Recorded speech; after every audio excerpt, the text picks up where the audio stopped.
नमस्कार, बहुत स्वागत है आप सभी का। मैं हूं आपके साथ नैना यादव लेकर हाजिर हूं हमारा खास शो पूछता है इंडिया।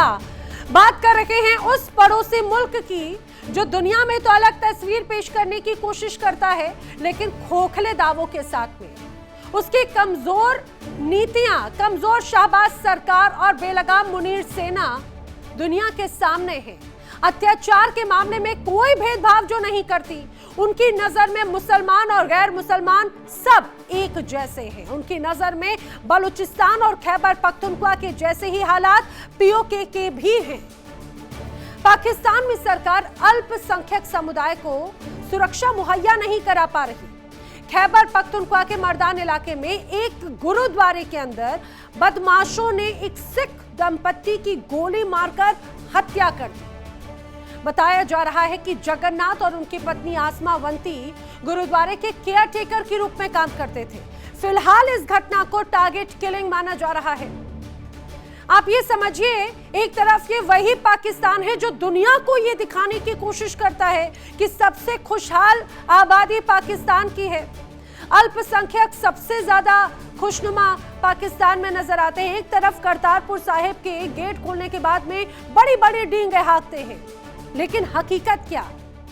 वहीं दूसरी तरफ पाकिस्तान में अल्पसंख्यक चुन चुन कर मारे जाते हैं। कभी हिंदू बेटियों को अगवा कर लिया जाता है, हिंदू परिवारों को मौत के घाट उतार दिया जाता है।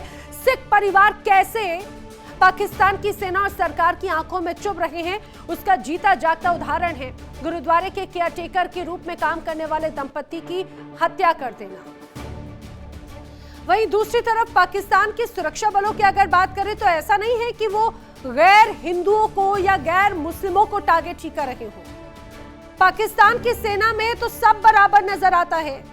किस रूप में? बस उनके लिए ये कि जो उनकी हाँ में ना मिलाए वो सीधे सीधे उनकी टारगेट पर है। पीओके में कार्रवाई अभी भी जारी है। रावलकोट में प्रदर्शनकारी सुरक्षा बल आमने सामने आ गए। आरोप है कि पाकिस्तानी रेंजर्स ने प्रदर्शन कर रहे लोगों पर फिर से फायरिंग कर दी। और ऐसा नहीं है कि पाकिस्तान सरकार सिर्फ अल्पसंख्यक या पाकिस्तान के अवैध कब्जे वाले कश्मीर के लोगों के प्रति बेपरवाह हो। पूरे बलूचिस्तान का भी यही हाल है, पूरे खैबर पख्तूनख्वा का भी यही हाल है। यहाँ के लोग पाकिस्तान सरकार से त्रस्त हैं। यहाँ पर भी बीएलए और टीटीपी की पाकिस्तानी सुरक्षा बलों से आए दिन जंग होती है। या यूं कहा जाए कि शहबाज सरकार और आसिम मुनीर के लिए अपने लोगों और अपने अवैध कब्जे वाले इलाके के लोगों में कोई फर्क ही नहीं। उनकी नजर में देश भर में रह रहे गैर मुसलमान और पीओके, बलूचिस्तान और खैबर पख्तूनख्वा के मुसलमानों में भी कोई अंतर नहीं। और शायद यही वजह भी है कि आज पाकिस्तान के आधे से ज्यादा इलाकों में सेना के अत्याचार जारी है। बड़े सवाल खड़े होते हैं, क्या मुस्लिम एकता का दम भरने वाले पाकिस्तान को अपने देश के मुसलमानों की कोई फिक्र नहीं? क्या शहबाज सरकार अल्पसंख्यकों को नागरिक मानती ही नहीं? करीब 10 दिनों से पीओके सुलग रहा है, लेकिन शहबाज मुनीर अब तक सामने क्यों नहीं आए? बड़ा सवाल है। करेंगे चर्चा। खास मेहमानों का पैनल मेरे साथ में कनेक्ट हो रहा है, जल्दी से आपको मिलवा देती हूँ। मेरे साथ रक्षा विशेषज्ञ रिटायर्ड ब्रिगेडियर राजन जामवाल जी कनेक्ट हो रहे हैं। बाकी और कई अन्य मेहमान भी मेरे साथ में कनेक्ट होंगे पाकिस्तान से भी। बहुत स्वागत है राजन जी। राजन जी, सबसे पहले मैं आपसे यही जानना चाह रही हूँ कि ठीक है, हम पाकिस्तान के हालातों का जिक्र करते हैं और खासतौर से यहाँ पर हम देखते रहे किस तरह से लोगों को चुन चुन कर टारगेट किया जा रहा है। अब एक गुरुद्वारे में सिख दंपत्ति को टारगेट के साथ में उनकी हत्या कर दी गई। क्या हाल है पाकिस्तान में हिंदुओं का या अल्पसंख्यकों का, सिखों का? देखिए, जो हाल है वो तो डेमोग्राफिक डिटेल से पता है। 47 में जब भारत और पाकिस्तान अलग हुए थे, आई थिंक 22.5% हिंदू थे उस वक्त पाकिस्तान के अंदर। एंड आज के डेट में आई थिंक 1.5 से 2% रह गए हैं। तो दिस शोज की पिछले 75 साल में किस प्रकार इनकी प्रोसिक्यूशन हुई थी। और ये आम बात है पाकिस्तान में उठा लेना, लड़कियों को उठा लेना, कत्ल कर देना। आम इसको कोई ज्यादा सीरियसली भी नहीं देता। कितने केस हो गए हैं। इनफैक्ट उसके बाद इतनी ज्यादा जो जो हिंदू आए हैं और वो राजस्थान, दिल्ली और जो अलग अलग इलाकों में रह रहे हैं, अगर आप उनकी कहानियां सुने कभी, तो दे विल टेल यू कि किस प्रकार मतलब एक किस्म की ऑफिशियल प्रताड़ना की जाती है। वो जो सो कॉल्ड मुस्लिम संगठन है, वो बिल्कुल एट विल है, और आप कोर्ट में जाइए, कहीं भी जाइए, मतलब वहां तो यहाँ तक हो गया है कि एक गवर्नर जिसने क्रिश्चियन लड़की के लिए थोड़ी सी हेल्प करी, उसको शरेआम मार दिया गया। एंड जो मारने वालों के सपोर्ट में नारे लगे हैं। सो दिस ऑल शोज एक मेंटेलिटी। जब वो अपने आप को एक इस्लामिक रिपब्लिक बोलते हैं, दे टेक इट लिटरली। और इस्लाम में वैसे भी मतलब जो मुस्लिम हैं, उनके सिवाय बाकी मतलब कोई भी रिलीजियस जो प्रोफेस करता हो, उसके लिए ज्यादा जगह नहीं है। So they are following it to the core, and exactly वही हुआ है आज भी। और अफगानिस्तान में कुछ नहीं होगा, कोई पुलिस कार्रवाई नहीं होगी, कोई नहीं पकड़े जाएंगे, and this is the normal इन पाकिस्तान। या सर, लेकिन सबसे हैरान करने वाली बात तो यही हो जाती है कि वहां पर गैर जो मुस्लिम हैं उनके साथ में क्या हालात हैं, वो भी यहाँ पर साफ तौर से नजर आते हैं। पाकिस्तान से मेरे साथ में वजीहा सईद भी कनेक्ट हो चुकी हैं, रक्षा विशेषज्ञ हैं। वजीहा जी, आपका भी बहुत स्वागत है मेरे इस खास डिबेट शो में। आपसे मैं अभी यही फिलहाल जानना चाह रही हूँ कि आखिर उस सिख दंपति का क्या दोष था? वो तो कोई प्रोटेस्ट भी नहीं कर रहे थे, वो तो आटा दाल चावल सस्ती बिजली ऐसी भी कोई डिमांड नहीं कर रहे थे। आखिर क्यों टारगेट किलिंग की गई उस सिख दंपति की, गुरुद्वारे के केयरटेकर की? देखिए, ये बहुत अफसोसनाक वाकया हुआ। और केपी में जहां सिखों की, पाकिस्तान में जितने सिख रहते हैं सबसे ज्यादा केपी में रहते हैं, और उनका वहां पे एक बहुत अच्छा होल्ड है और उनकी बड़ी इज्जत की जाती है, और उन्हें सोसाइटी का एक बड़ा प्रोग्रेसिव जो है तबका समझा जाता है।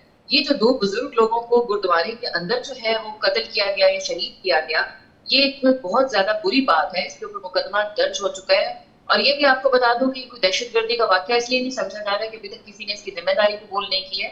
हाँ, पुलिस तहकीकात कर रही है कि ऐसा क्या मसला हुआ कि उन दो बुजुर्ग लोगों को जो है, जब वो गुरुद्वारे की खिदमत में मसरूफ थे, तो उन्हें क्यों कत्ल किया गया।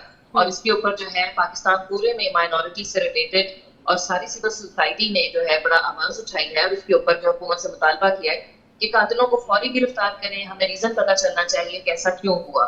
लेकिन वजीहा जी 24 घंटे से ज्यादा का वक्त होने को आया। बस मैं तो आपसे जानना चाह रही हूँ, 24 घंटे से ज्यादा का वक्त होने को आया, आप कह रहे हैं कि अभी तक उन आरोपियों का भी पता नहीं चला, मोटिव अभी स्पेशली नहीं पता चला, किसी ने जिम्मेदारी नहीं ली। कर सकती है ना मैं कर सकती हूँ, ये काम पुलिस का है। पुलिस का फर्ज बनता है कि वह as soon as possible जो है वो तहकीकात मुकम्मल करके लोगों के सामने लेकर आए कि कहाँ हुआ, क्यों हुआ, किस लिए हुआ, किसने किया। ये मेरी भी डिमांड है, सबकी डिमांड है कि पता चलना चाहिए, और जो जिन्होंने किया उनको गिरफ्तार करके सख्त सजा मिलनी चाहिए। लेकिन कई ऐसी रिपोर्ट्स हैं, खासतौर से अगर मैं यूएस स्टेट डिपार्टमेंट की बात करूं, ह्यूमन राइट वॉच की बात करूं, human right commission of Pakistan की बात करूं, यूएससीआईआरएफ की बात करूं, उनके जो आंकड़े सामने आते हैं वो ये बताते हैं कि किस तरह से धार्मिक अल्पसंख्यक समुदायों को लगातार पाकिस्तान में भेदभाव, हिंसा, या ये कहा जाए कि उनको टारगेट किलिंग का शिकार होना पड़ता है, और जिम्मेदारियां तो अभी तक कहीं से कहीं तक ली नहीं जाती। ठीक है, आपने कहा कि भाई ये तो पुलिस का काम है, सरकारों का काम है, उनको एक्शन लेना चाहिए। इरशाद जी भी मेरे साथ में कनेक्ट हो चुके हैं। इरशाद अहमद हैं पाकिस्तान के नेता, और साथ ही साथ भू राजनीतिक विशेषज्ञ दामोदर सिंह जी भी मेरे साथ में कनेक्ट हो चुके हैं। आप दोनों का भी बहुत स्वागत है। इरशाद जी, मैं आपसे जानने की कोशिश कर रही हूँ कि चलिए, अभी तक तो हमेशा हम देखते रहे हैं कि पाकिस्तान में हिंदुओं को जिस रूप में देखा जाता है, हिंदू मंदिरों को ध्वस्त करना हो, हिंदू परिवारों को टारगेट करना हो, अरे सिखों को तो आप अपना मानते थे, खैबर पख्तूनख्वा या पंजाब के बड़े प्रांत में बड़े स्तर पर पंजाबी रहते हैं, आखिर क्यों उनको टारगेट कर करके मारा जा रहा है? कई ऐसी रिपोर्ट्स हैं, खैबर पख्तूनख्वा में भी एक बुजुर्ग दंपति को मौत के घाट उतार दिया गया। क्या वजह है, इतनी नफरत क्यों है आखिर? बहुत शुक्रिया पैनिक फैलाने का, बिल्कुल इंतहा पसंदाना सोच के साथ अपना प्रोग्राम करने का।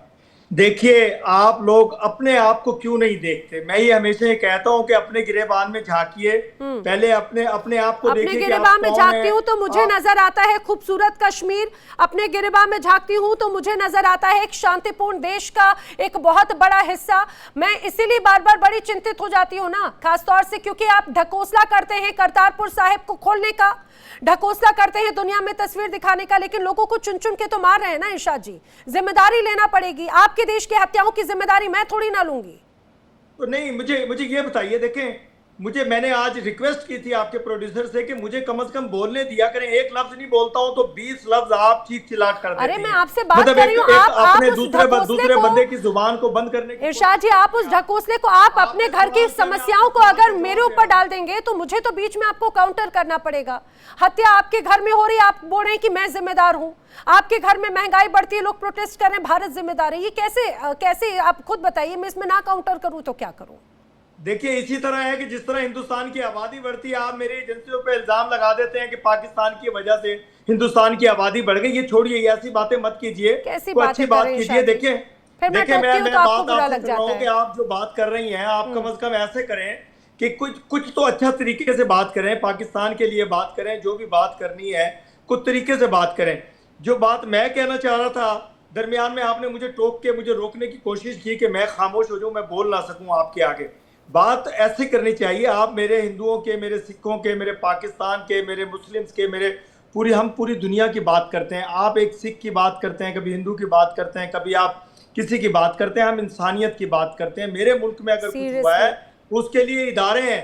मेरे सिखों के गुरुद्वारे पे अगर कुछ हुआ है या इंसानियत की बात कर रहे होते ना तो इरशाद जी, पीओके में, खैबर पख्तूनख्वा में, बलूचिस्तान में जो हो रहा है ना, कम से कम आपको वो नजर आता। अगर आपको वाकई में इंसानियत नजर आ रही होती, तो अगर आप इंसानियत की बात कर रहे होते तो आपको वो सिख जो मुश्किल से ये कहा जाए कि 70 से ज्यादा की उम्र थी उस दंपति की जिनको टारगेट किलिंग की गई, कई मासूम बच्चियां ऐसे ही उनको अगवा करके उनका जबरन निकाह करा दिया जा रहा है, जबरन उनको मौत के घाट उतार दिया जा रहा है। सीरियसली, और आप इंसानियत की बात कर रहे हैं। फिर मैं आपको काउंटर करती हूं तो आप कहते हैं कि मैं आपको टोक दे रही हूं।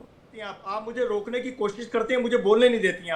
आप मुझे पूरा लफ्ज बोलने दे दें, 1 मिनट दे दें या 30 सेकंड दे दें मुझे, ताकि मैं अपनी बात रख सकूं आपके आगे। देखें, मैं ये कह रहा था कि सिखों की, हिंदुओं की, मुस्लिम्स की बात मत कीजिए, इंसानियत की बात कीजिए। इंसानियत की बात हम करते हैं। हम पूरी दुनिया के, अल्लाह ताला ने हमें अलंबरदार बनाया, हमें अमन का पाकिस्तान को अवार्ड मिलेगा।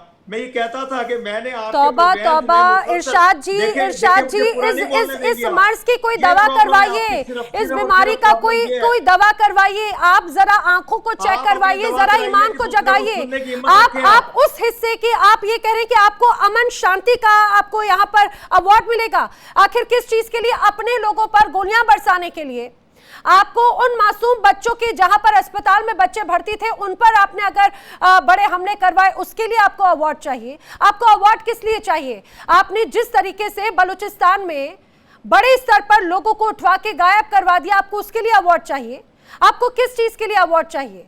आपका पीओके जल रहा है, क्या आपको उसके लिए अवार्ड चाहिए? जो लोग सड़कों पर उतरकर अपनी रोटी, कपड़ा, मकान, बिजली के लिए मूलभूत मांगों की अगर डिमांड करते हैं, आप उन पर गोलियां चलवा देते हैं, उस चीज के लिए अवार्ड चाहिए? सुने, मुझे अवार्ड चाहिए पूरी दुनिया में अमन करने का, मुझे अवार्ड चाहिए पूरी दुनिया को इकट्ठा करने का, मुझे अवार्ड चाहिए हिंदुस्तान और इजराइल पे लानत भिजवाने का, मुझे अवार्ड चाहिए आपको साइड लाइन लगाने का, मुझे अवार्ड चाहिए पूरी दुनिया को इकट्ठा करने का, मुझे अवार्ड चाहिए। सुनिए जरा, मैं आपसे इधर उधर की बात ना करूं, 7 पुश्तें निपट गई आपकी, जिन्होंने इतनी तरह तरह की साजिशें रची, लेकिन उनको 2 गज जमीन भी नसीब नहीं हुई। आपने देखा तो ऑपरेशन सिंदूर या इसके अलावा तमाम बड़े ऑपरेशन हैं। खैर, आपने पूरी तरह से टॉपिक डाइवर्ट करने की कोशिश की, आपके पास जवाब नहीं है। पाकिस्तान में आम जनता को जो टारगेट किलिंग की जा रही है ना, आपके पास जवाब नहीं है इरशाद जी। दामोदर सिंह जी का मैं रुख कर लेती हूँ। दामोदर सिंह जी, अल्पसंख्यकों को चुन चुन कर टारगेट किया जाता है। अच्छा दामोदर जी, आप बता दीजिए मुझे, इरशाद जी को अवार्ड चाहिए पाकिस्तान को पीसफुल देश का, उनको चाहिए अमन शांति बढ़ाने का, पैदा करने का, उनको अवार्ड चाहिए पूरी दुनिया में शांति का पैगाम मसीहा बनने का।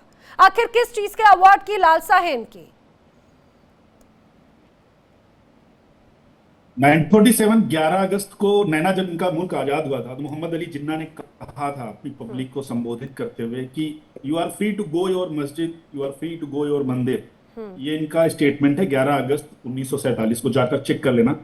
लेकिन आज आपको पता है पाकिस्तान में हालत क्या है? जितने भी मंदिर वहां विजिबल हैं, जाके देखिए, सारे तोड़ दिए गए। हिंदू अल्पसंख्यक वहां पे मंदिर ढूंढ रहे हैं पूजा करने के लिए। ये फैक्ट है, ये नहीं, ये यूनाइटेड नेशन की रिपोर्ट में। इरशाद खान, अब सुनते जाइए please. I am not here to talk bullshit like you, I am just here to, please just listen me. I am here to talk with the fact and figure. आप fact पे बात करते हैं, मैं किसी और चीज की बात नहीं करता हूँ। 2023 में जनरल वाला जरनवाला का आपको क्रिश्चियंस के ऊपर अटैक याद है? राजधानी से आप आइए, सुन तो वहां लीजिए, देखिए। कितने घरों को जलाया गया, 23 चर्च को जलाया गया था आपके देश में। कैसी बातें कर रहे हैं आप? 75 से ज्यादा क्रिश्चियन को गोली मारी गई थी। अब आसिया बीबी का मामला याद है, या सलमान तसीर और शहबाज भट्टी के बारे में आप जानते हैं? ये वो मुल्क है जिसमें गवर्नर और मंत्री जिन्होंने ईस्ट निंदा कानून के खिलाफ थोड़ी सी बात करी कि अल्पसंख्यकों को सुरक्षा दी जाए, आपने उनकी हत्या कर दी, और उस हत्यारे को आपने गलियों में उसको सेलिब्रेट किया गया आपके मुल्क में। लाहौर की बात कर रहा हूं मैं, ये बहुत बहुत दूर जाने की बात नहीं, मैं कोई सदियों की पुरानी बातें नहीं कर रहा हूं। सलमान तसीर और शहबाज भट्टी के बारे में आप पढ़िएगा, आप ही का मुल्क है और आप ही के लोग थे वो जिनकी हत्या की गई थी, और इसके बाद उस हत्यारे को ग्लोरीफाई किया गया आपके यहाँ पे। पेशावर में कितने सिख नेता और व्यापारियों को मारा गया। आप बात कहां कर रहे हैं? उस मुल्क की बात कर रहे हैं जहां पे 20% के आसपास आबादी थी हिंदुओं की आजादी के समय, आज 2% पे आके रह गई है। कैसी बातें कर रहे हैं? हमारे यहाँ अल्पसंख्यकों के आंकड़े देखेंगे आप, 9% के आसपास थे आजादी के समय, आज 14% है वो। क्या बातें करते हैं? फैक्ट पे बात करें ना यार, क्या इधर उधर की बातें कर रहे थे? इरशाद जी कुछ नहीं हुआ। और आपको कहां लानत भेजनी थी? इंडिया और इजराइल को। अब जरा सुनिए लानत की बात। अमेरिका के उपराष्ट्रपति का स्टेटमेंट सुना है उन्होंने क्या कहा? आप सुनिए तो। अरे मैं कोई और कहीं से नहीं लाता हूं, मैं सोचता भी नहीं हूं डिबेट में आने से पहले, मैं तो बस 2-4 चीजें इधर उधर देख लेता हूं क्या चल रहा है। मैं बहुत ज्यादा पढ़ता उड़ता नहीं इन सब चीजों के लिए, उन्हें जानने की जरूरत। पाकिस्तान के लिए क्या पढ़ना है यार, पूरी दुनिया में एक्सपोज हो आप लोग। अब चलो सुनाते हैं एक और कहानी अभी आपको। जेडी वंश का आपने स्टेटमेंट सुना? क्या बोला उन्होंने? सुनते जाइएगा। उन्होंने बोला हमने ईरान के साथ, सुन लीजिए, इरशाद मियां, ठीक है इरशाद मियां लानत भेजने का बहुत शौक है ना। सुनिए दामोदर जी शायद नेटवर्क का कुछ इशू है, आपको मैं दोबारा कनेक्ट करवा रही हूँ। इरशाद जी, आप लगातार आप कह रहे हैं शांति का पुरस्कार, नोबेल पुरस्कार, मैं तो बोल रही हूँ बहुत ज्यादा नहीं, आप माइनॉरिटीज के जो कब्रिस्तान है ना उनको लेकर चले जाइएगा। नोबेल पुरस्कार की जो टीम एनालिसिस करती है, आप जरा अभी हाल ही में जो गुरुद्वारे में हुआ एक बार वहां लेकर चले जाइएगा। आपको जो जिस तरह जो एनालिसिस करती है, आप उन्हें केपी के, पीओ के, बलूचिस्तान ले जाइएगा जो एनालिसिस करती है। बहुत ज़्यादा दूर जाने की ज़रूरत भी नहीं है, जो दुनिया में एक अलग तरीके से ढकोसला करने की कोशिश की जा रही है। राजन जामवाल जी, मैं आपसे, अच्छा जी बोलिए, फिर नाराज हो जाएंगे इरशाद जी कि मैं उनको बोलने का मौका नहीं दे रही। बोलिए, इस बात पे जरूर फैक्ट रखिएगा। देखिए, लेकर जाएंगे क्या माइनॉरिटीज के कब्रिस्तान में? पूरी जगह लेकर जाइए। मैं कह रहा हूँ वल्लाह मैं एक एक इंच पाकिस्तान का आपको भी घुमाऊं, आपके राजन जी को भी घुमाऊं। देखिए पाकिस्तान, अगवा तो नहीं कर ले जाऊंगी। अरे मुझे मेरी जान बहुत प्यारी है इरशाद जी, मुझे मेरी जान बहुत प्यारी। अगर आप मुझे श्योर कर दें कि मैं ना अगवा की जाऊंगी, ना गायब की जाऊंगी, ना किल एंड डम की जाऊंगी, तब तो बिल्कुल ठीक है। अभी बात सुने, खुदा की कसम इतनी मोहब्बत, इतना प्यार आपको पाकिस्तानी देंगे, इतने फूल निछावर करेंगे, क्योंकि आप हमारे अजीम पड़ोसी हैं जिनसे हम प्यार करते हैं। दूसरी बात ये, आप बेशक दुश्मनी चाहें हमसे, हम नहीं चाहते। दूसरी बात यह है कि मैं आपको पाकिस्तान का एक एक इंच दिखाऊंगा, उसमें अमन, शांति और फूल और जी। अच्छा, आप मुझे बताइएगा, आप आखिरी बार खुद कब गए थे बलूचिस्तान, खैबर पख्तूनख्वा या केपी के या पीओके के इस पूरे मामले में? सुनिए, लास्ट मंथ गया हूँ, वहाँ एक शादी थी मेरे दोस्त के बेटे की, वहाँ गया हूँ, इतना मजा आया, सिक्योरिटी में गए होंगे पक्का। देखिए मैं तो बोल रही हूँ, मैं आपको पूरे हिंदुस्तान का भी नहीं, मैं आपको सिर्फ जम्मू कश्मीर का मुल्क का एक हिस्सा आपको दिखाऊंगी, सिर्फ वहां पे जम्मू कश्मीर के उस हिस्से में घुमाऊंगी, तभी आपके ज्ञान चक्षु सारे खुल जाएंगे। राजन जी ज्यादा बेहतर तरीके से बताएंगे, क्योंकि खासतौर से वो इस तरह से पीओके या बाकी सारे कई ऑपरेशंस का हिस्सा रह चुके हैं। राजन जी, सबसे महत्वपूर्ण बात ये, इरशाद जी को नोबेल पीस प्राइज चाहिए, जैसे इनके आका को चाहिए था, अलग सा प्रेम था, लेकिन ईरान ने एक तरह से उनके सारे गुरूर को चकनाचूर कर दिया। और पाकिस्तान का क्या हाल है तो वो तो हम सभी के सामने है, किसी से छिपा नहीं है। लेकिन आखिर किस चीज के लिए ये पीस प्राइज पाना चाहते हैं? अल्पसंख्यकों की हत्याओं के लिए, हिंदुओं की हत्याओं के लिए? जी देखिए, simple data, Hindu six population 47 और आज की डेट में वो इनको अवार्ड देने के लिए काफी है। थिंग आज की डेट में 2% भी नहीं रह गए शायद हिंदू सिक्स, और आजादी के टाइम आपको पता है 22% थे। आई थिंक डाटा में तो कम से कम कोई जस्टिफाई कर दो। जहां तक इनका सवाल है कि आपको बुला रही है पाकिस्तान दिखाएंगे, बड़ा पीसफुल है। अरे यार, पहले किसी भी एक क्रिकेट आप नहीं एंजॉय करेंगे इंशाल्लाह, आप एंजॉय कोई बात नहीं, मेहमान कोई बात नहीं, पाकिस्तान के। मैं पाकिस्तान के आसपास पूरा घुमा हूँ। आपको फूलों पे ना सुलाया, फूल ना सजाया आपके लिए तो। अरे सुनिए ना, पहले आप किसी एक क्रिकेट टीम को बुला लीजिए, कोई भी। लास्ट कब क्रिकेट टीम आई थी, वो आने को तैयार नहीं है। लास्ट यूएस प्रेसिडेंट कब आया था? आई थिंक 2006-7 में। थे। अरे मतलब किसी को तो कोई मतलब कन्विंस कर लीजिए कि पाकिस्तान में आ जाए, खाली टीवी पे बोलने से कि बहुत पीसफुल है ये है। अब खुद इमेजिन करें कि जब एक क्रिकेट टीम कोई भी दुनिया की छोड़ो, भारत छोड़ो, भारत तो नहीं आएगी, श्रीलंका ही आ जाएगी, इंग्लैंड आ जाए, कोई देखिए ना कब आए कब आएगा। आप बोलिए चलो पहले इनको बोलने दो। किसी भी मुल्क के लोगों को बुला करके देखिए, 2 माह पहले पूरी दुनिया के एम्बेसडर, पूरी दुनिया के ममालिक के प्रेसिडेंट, वजीर आजम मेरे मुल्क में तशरीफ लाए। किस लिए लाए? जो आपने हरकत की हुई थी, आपने और आपके बाप इजराइल ने, उसको खत्म करने के लिए यहाँ इकट्ठे हुए। आज पूरी दुनिया के चैनल्स, पूरी दुनिया के न्यूज़पेपर दिखा रहे हैं कि पाकिस्तान का अजीम वजीर आजम मियां मोहम्मद शहबाज शरीफ साहब साइन कर रहे हैं यादाश्त पे, अमन पे, शांति के एक लेटर पे कि हम मेजबान हैं। इस्लामाबाद का जो मुआहदा हुआ, अमन मुआहदा, उस पे साइन हुए, पूरी दुनिया के लोग इकट्ठे हैं। देखिए आप कह रहे हैं एक, अरे यार देखिए मैं कह रहा हूँ पूरी दुनिया को लाया और ये कहीं की मुआहदा अमेरिका और ईरान के बीच में हुआ, आप बीच में से कहाँ आ गए? आपको अच्छी तरह निकाल दिया, जब जरूरत थी तब रखा, जब नहीं जरूरत थी आपकी बात ही नहीं कर रहा। मुझे ये बताइए, सबसे पहले मेरे वजीर आजम मेरे को नहीं पता। अच्छा आपने नई खबर अभी सुना रहे हो कि वो G7 में मुनीर को भी बुलाया वजीर आजम को सुख की हुई G7 में, मुझे मालूम है, दुनिया को नहीं पता। G7 में बेइज्जती आपके वजीर आजम की हुई, जिसको इग्नोर किया प्रेसिडेंट ट्रंप ने। हाथ अरे फ्रंट रो पे यार फोटो खिंचवा रहे हैं, फ्रंट रो पे फोटो खिंचवा रहे हैं। अरे लेकिन इरशाद जी, पता है मुझे बड़ी हंसी आती है। मुझे नहीं पता कि आपके पास में आपके कौन सी एडिटिंग कंपनी काम करती है जो पूरी दुनिया को अलग नजर आता है, आपको अलग चश्मे से दिखाया जाता है। खैर आखिर क्या हुआ है G7 में, क्या नहीं हुआ, ये पूरी दुनिया जानती है। और मैं बोल रही हूँ सिर्फ G7 ही क्यों, दुनिया के बाकी सारे पटल की भी बात कर लेनी चाहिए। हिंदुस्तान के जो प्रधानमंत्री हैं वो कम से कम किसी प्रधानमंत्री के आगे हाथ बांधे हुए, घिग्गी बांधे हुए तो खड़े नहीं होते। कहीं हिंदुस्तान के प्रधानमंत्री ये कहा जाए अपने रुतबे के साथ में चलते हैं, किसी और मुल्क के प्रधानमंत्रियों की तरह नहीं। जैसे अमेरिकी राष्ट्रपति बोले स्टैंड अप तो स्टैंड अप हो जाएंगे, वो बोले सिट डाउन तो सिट डाउन हो जाएंगे। आखिर वो कौन से देश के राष्ट्रपति हैं ये वेल आप बखूबी जानते होंगे, मैं उस पर चर्चा नहीं करूंगी क्योंकि मैं टॉपिक से डाइवर्ट नहीं होना चाह रही जिस तरह से आपने घुमा दिया। लेकिन अच्छा वाजिया सहीद, मुझे सबसे इंपॉर्टेंटली खास तौर से पिछले कुछ वक्त से, मैं बहुत ज्यादा पिछले इतिहास के आंकड़ों की तरफ भी ना जाऊं अभी यहाँ पे, क्योंकि इरशाद जी ने कहा कि जनसंख्या बढ़ना, पाकिस्तान में हिंदुओं की या अल्पसंख्यकों की जो संख्या है वो तो दिन ब दिन कम होती जा रही है। आखिर क्या वजह है? क्या यही टारगेट किलिंग, क्या यही इसी तरह से हत्याएं? और सबसे महत्वपूर्ण बात यह कि आखिर वो हत्यारे पकड़े कभी नहीं जाते, अज्ञात हमलावरों के तौर पर हमेशा मामले ठंडे बस्ते में चले जाते हैं। इस बार भी वैसा ही कुछ हो रहा है नफरत की इस पूरी सियासत के बीच। सबसे पहली बात तो ये है कि देखिए पाकिस्तान में इस वक्त भी 20 लाख से ज्यादा हिंदू मौजूद हैं। मैं मानती हूँ कि कुछ पाकिस्तान छोड़कर गए हैं, कुछ भारत चले गए, कुछ यूएई चले गए, कुछ यूरोप अमेरिका चले गए, जैसा कि हमारे अपने मुल्क के लोग भी जा रहे हैं, आपके भारत से भी लोग जा रहे हैं, बांग्लादेश से भी लोग जा रहे हैं।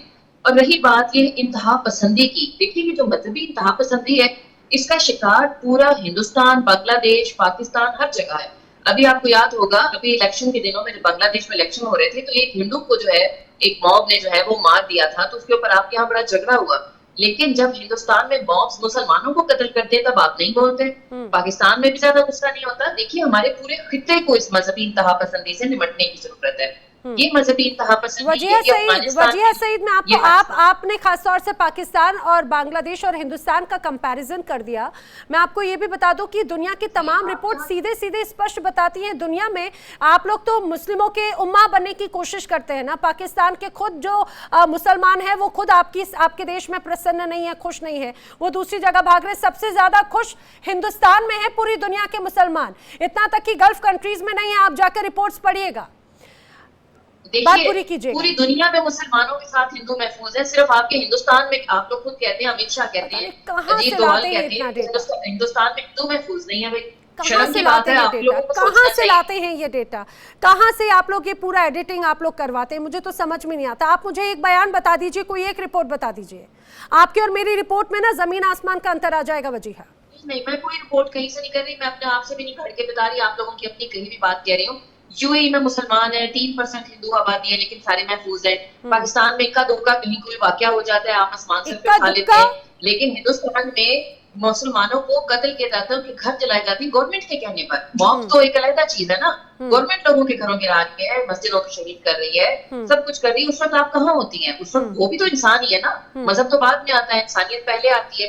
तो पहले तो इंसानियत का ख्याल होना चाहिए। और इक्का भारत जैसा दुक्का, सेकुलर मुल्क, आपने कहा इक्का दुक्का, ऐतिहासिक आंकड़े में जरा सा बस एक झलक दिखा दूं क्या वजह आपको। 1947 में पार्टीशन के वक्त में जो रिपोर्ट्स कहती हैं हिंदुओं की संख्या लगभग 14.5% से 20.5% के आसपास थी, फीसद के आसपास।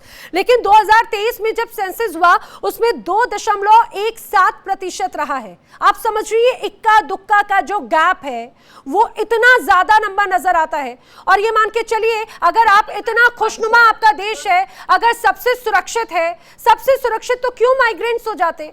कम से कम आप आंकड़ों के साथ तो खेलने की कोशिश ना करें ना। दामोदर जी ज्यादा सही आंकड़े आपको पेश कर देंगे। दामोदर जी जरा बताइएगा वजीहा को। वजीहा जी अभी हिंदुस्तान की चर्चा कर रहे थे। वजीहा जी मेरा एक बस बहुत साधारण सा सवाल है आपसे, आप मुझे सुन रही हैं? बहुत साधारण, दोनों लोगों से जो पाकिस्तान से मेरे सम्मानी पैनलिस्ट है, इरशाद भाई और वजीहा में। आप मुझे ये बताएं कितने प्रधानमंत्री आपने अल्पसंख्यक बनाए हैं, कितने राष्ट्रपति आपने दिए, कितने आर्म फोर्सेस में आपने चीफ दिए हैं अल्पसंख्यक? है कुछ आपके पास स्टैटिक्स? आप जरा नाम बता, क्योंकि हमें पता नहीं, बस एक बार बता दीजिए। माइनॉरिटीज की आप बात करते हैं, हिंदुस्तान में मैं गिनती कराऊं? मैम सुन लीजिए, अब नहीं, अगर आपके पास है कोई नाम तो बताएं, अन्यथा बोलने से कुछ नहीं होगा। आप माइनॉरिटीज की बात करते हैं, मैं बताता हूँ। अब्दुल कलाम हमारे देश में राष्ट्रपति हुए, आपको याद है? जी, आपकी बात मैं जानती इसके हूँ। अलावा भी मुझे प्रेसिडेंट जवाब देने हमारे यहाँ पे दीजिए। मुस्लिम राष्ट्रपति हुए, पाकिस्तानी उपराष्ट्रपति कॉन्स्टिट्यूशन हुए, में इसके बाद गृह मंत्री हमारे यहाँ पे, गृह मंत्री, आप समझते हैं गृह जी, मंत्री जी, का पद बिल्कुल, भारत में क्या बिल्कुल होता है? है। मुस्लिम और भी आपकी बात कश्मीर से से, मैं बिल्कुल आपको सहमत बता हूँ। देता हूँ। लेकिन आप जाने मेरी कितने बात सुनिए। गवर्नर, अभी हमारे बिहार के गवर्नर, जाने कितने सेना में लेफ्टिनेंट जनरल, जाने कितने और टॉप ब्रॉस, ये सब मुस्लिम माइनॉरिटी, सिख। आप इन मेरी बातों को बात मत तो करिए। सुनिए और ना। ना सिर्फ वो नेतृत्व कर रहे हैं, हमें उन पे भरोसा भी है। एक सिंबॉलिक, आपने लेफ्टिनेंट कर्नल अभी सिख बने आपके यहाँ पे, उनको ऐसे प्रमोट कर रहे हैं आप। मतलब समझते हैं भारत के सामने कहाँ खड़े होते हैं आप? और चलिए ये बातें सब छोड़ते हैं, देखिए, आप सिर्फ ये बता दीजिए, मेरी बात तो सुनिए आप। आप सिर्फ इतना बता दीजिए, मैं आपसे ही बात कर रहा हूँ मैम, सुन तो लीजिए। ये जो आंकड़ा भी नैना मैम ने बताया आपको, ये 2% पे क्यों आके चला गया, क्यों आ गया आखिरकार? भारत में ये रेशियो आपको पता है 9% से 14% हो गया, यही रेशियो भारत में। तो ये दोनों देशों के बीच का अंतर है रहने का। हमारे यहाँ पे आप किसकी इस निंदा कानून पे आपने कितने लोगों को फांसी दी, कितने लोगों को आपने जेल में डाल रखा है, पता है आपको? ये क्या कानून है, आपने कहां से बनाया है आपने? खौफ है इस निंदा अब कानून मेरी का। बात और सुनिए। किसी देश में अगर मेरा अल्पसंख्यकों माइक की खोल स्थिति देंगे, जो मेरी है, बात उस सुने, देश में तो मंदिर और पाकिस्तानी मस्जिद की गिनतियों से कॉन्स्टिट्यूशन नहीं में होती। सिर्फ और सिर्फ कितने मुस्लिम ही लोग प्रेसिडेंट उससे और प्राइम खुश मिनिस्टर बन होकर रह रहे सकते हैं, हैं। कितने लोग अपने धर्म का पालन अच्छे से कर पा रहे हैं, इससे होता है। ये सिर्फ इस बात से नहीं हो जाता कि आपने मंदिरों, वो भी नहीं सुरक्षित है आपके यहाँ पे। रहमान यार, आपको पता है अभी आपके यहाँ पे रहमान यार करीम, वो क्या बोलते हैं आपकी जगह को, जहां पे अभी जहां पे मंदिर को तोड़ा गया, तो उसकी फोटोज भी है हमारे पास। यूनाइटेड नेशन तक में चर्चा हुई उस चीज की, देवी माता का हमारे मंदिर तोड़ा गया। इसके अलावा और बात करते हैं, सलमान बशीर को क्यों मारा गया था, आप जानते हैं? गवर्नर को क्यों मारा गया लाहौर के?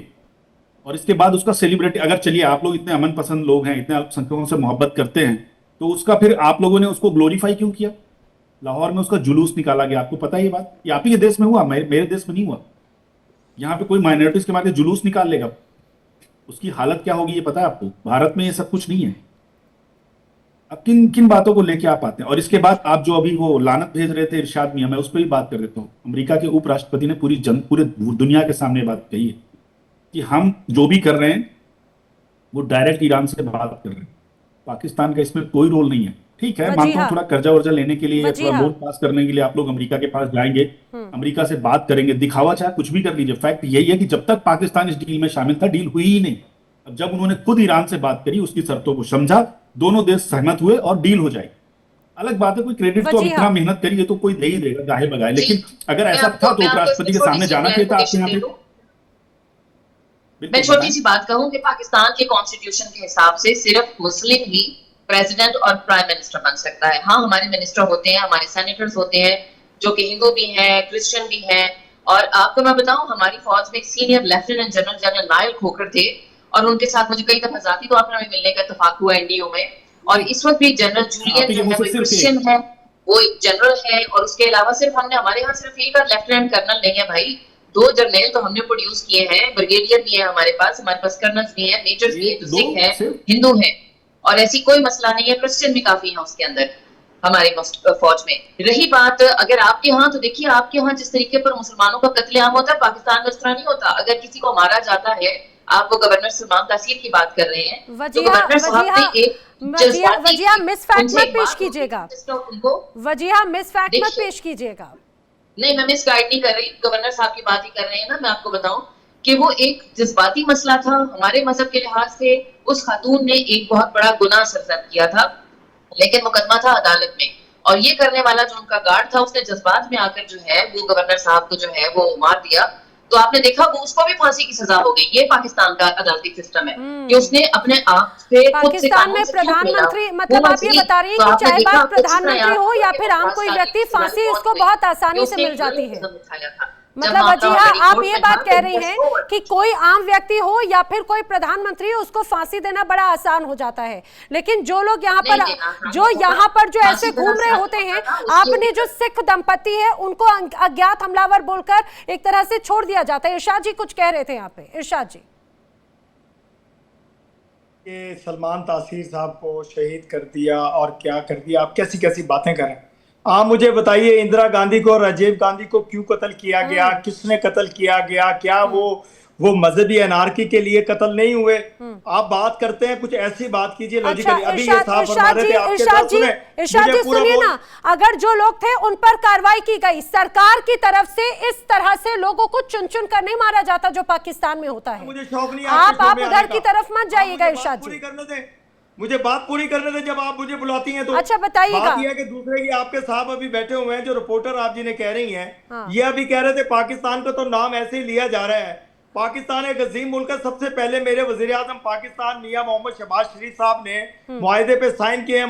मुफाहमती जो था बुक, उस पे साइन मेरे वजीर आजम ने पहले किया है।